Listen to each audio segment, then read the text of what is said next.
हमारे पास क्वेश्चन है एक्सरसाइज 6.1 का।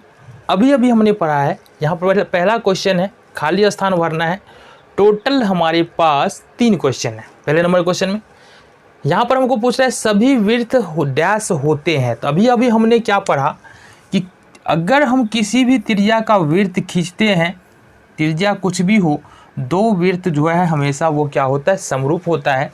तो यहाँ पर हम लिख सकते हैं समरूप। ठीक है, सभी डैश त्रिभुज समरूप होते हैं। अभी हमने बताया कि जितना भी समबाहु त्रिभुज होगा, वो सारा क्या होगा, समरूप होगा। तो इसका मतलब यहाँ पर हो जाएगा समरूप।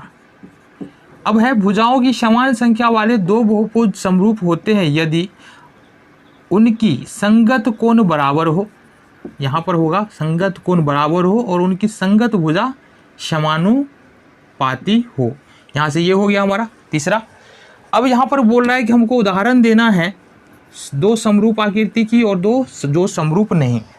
तो समरूप आकृति को उदाहरण देना है तो ये दोनों समरूप आकृति हो गया। 2 वृत्त की दे सकते हैं, 2 समबाहु त्रिभुज दे सकते हैं। ये भुजा इसकी a सेंटीमीटर है, इसकी भुजा b सेंटीमीटर है। तो ये समरूप, ये आंसर ले सकते हैं हम समरूप आकृति के उदाहरण में। 2 समबाहु त्रिभुज, 2 वृत्त ले सकते हैं, 2 वर्ग भी हम यहाँ से ले सकते हैं। छोटा है बड़ा है उससे बहस नहीं है। 2 समरूप नहीं है। अब समरूप नहीं है ये कौन सा हो जाएगा, समरूप नहीं है कहने का मतलब एक वृत्त ले लेते हैं, एक वर्ग ले लेते हैं, ये समरूप नहीं होगा, ये समरूप नहीं होगा। इसको इस तरीके से दिखा सकते हैं।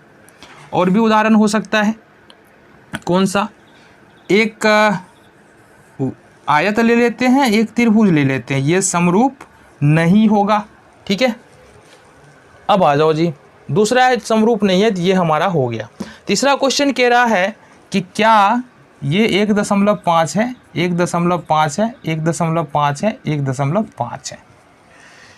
यहाँ पर बताया जा रहा है क्या ये जो 2 यहाँ पर आयत दिया हुआ है, जो चतुर्भुज यहाँ पर दिया हुआ है, क्या ये समरूप है या समरूप नहीं है, ये बताना है।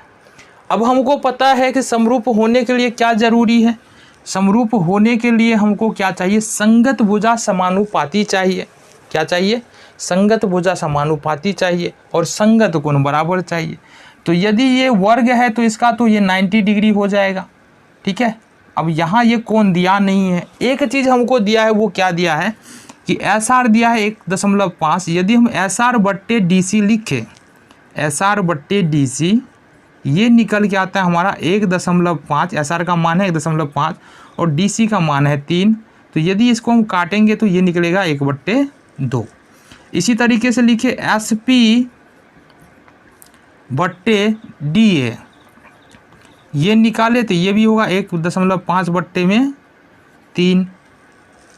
ये भी निकल के आएगा 1/2। इसी तरीके से लिखे PQ/AB, यहाँ से PQ/AB, तो यहाँ भी PQ का मान है 1.5, AB का मान है 3, तो ये भी कट के आएगा 1/2। अब लिखे RQ/BC, RQ/BC, ये निकल के आएगा हमारा 1.5 और बट्टे में यहाँ से 3 हो जाएगा ना, हाँ 3 हो जाएगा। ये भी कट के आएगा 1/2। यानी पर यहाँ पर हम एक बात देख रहे हैं ना, संगत भुजाओं का अनुपात क्या आ रहा है, समानुपाती आ रहा है।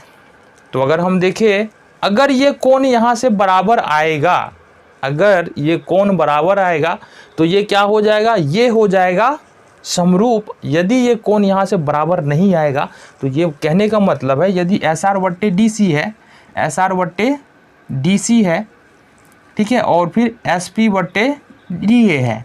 अब इसके बीच का कोण SR और DA के बीच का कोण 90 डिग्री है।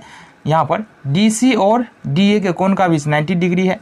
इसका मतलब है SR और SP के बीच का कोण भी यहाँ पर 90 डिग्री यहाँ पर होना चाहिए। अगर ये दोनों कोण 90 डिग्री हो जाता है तो ये त्रिभुज क्या, ये जो